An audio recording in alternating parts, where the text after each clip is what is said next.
Saturday Sunday leave ரொம்ப சீக்கிரமாக போயிடுச்சு. உங்களுக்கு எப்படி போச்சு அப்படிங்கிறத மறக்காம கமெண்ட் பண்ணுங்க.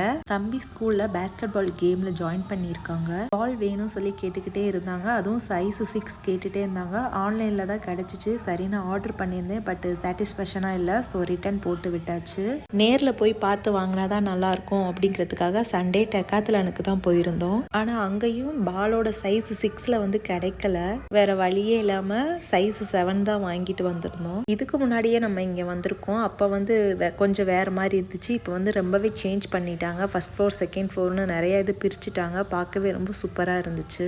ஆன்லைனை விட இங்கே கம்பேர் பண்ணும்போது ரேட் வந்து கம்மியாக தான் இருந்துச்சு. அதை விட குவாலிட்டி ரொம்ப சூப்பராக இருந்துச்சு. நான் ஆன்லைனில் ஆர்டர் பண்ண பால் வந்து 400 இருந்துச்சு. அது வந்து இங்கே வந்து 300 தான் இருக்குது. அதுவுமே குவாலிட்டி ரொம்ப சூப்பராக இருந்துச்சு. ஷட்டில் காக்குனா எனக்கு ரொம்ப பிடிக்கும். ஸ்கூலில் விளையாண்டது அதுக்கப்புறம் விளையாண்டதே இல்லை. இப்போ வாங்கலான்னு பார்த்தா நம்ம வந்து இருக்கிற வீடு வந்து மாடியில். ஸோ விளையாட முடியாது. அதனால வாங்கலை. கடைக்குள்ளே இருந்தனால வெளியில் மழை பெஞ்சதே தெரியல. அவ்வளோ பெரிய மழை பெஞ்சிருக்கு. நிறைய ஐட்டம்ஸ் பார்த்து வச்சுட்டு வந்திருக்கேன். நெக்ஸ்ட் டைம் போகிறப்ப கண்டிப்பாக வாங்கணும். பால் அப்புறம் அதுக்கு ஏர் பம்பு எல்லாமே வாங்கிட்டு கிளம்பிட்டோம். வெளியே வந்து பார்த்தா 7:30க்கு மேலே ஆயிடுச்சு.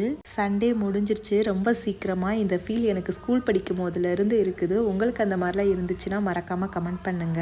வீட்டிலே பரோட்டா பண்ணியிருந்தோம். கிட்ஸ்லாம் இருக்கிறனால ஆயில் ரொம்ப யூஸ் பண்ணாமல் பண்ணியிருந்தோம். பட் டேஸ்ட் வைஸ் ரொம்ப சூப்பராக இருந்துச்சு. சால்னா வந்து ரொம்ப தண்ணியாக இல்லாமல் கொஞ்சம் கிரேவியாக இருந்தால் எப்படி இருக்கும் அந்த மாதிரி டேஸ்ட்டில் தான் பண்ணியிருந்தேன். டிராஃபிக் அதிகமாக உள்ள இடத்துல வண்டியை ரொம்ப சேஃப்டியாக ஓட்டுங்க. எனக்கு இதை சொல்லணும்னு தோணுச்சு. பார்த்து எல்லாருமே சேஃபாக இருங்க. தேங்க்ஸ் ஃபார் வாட்சிங்.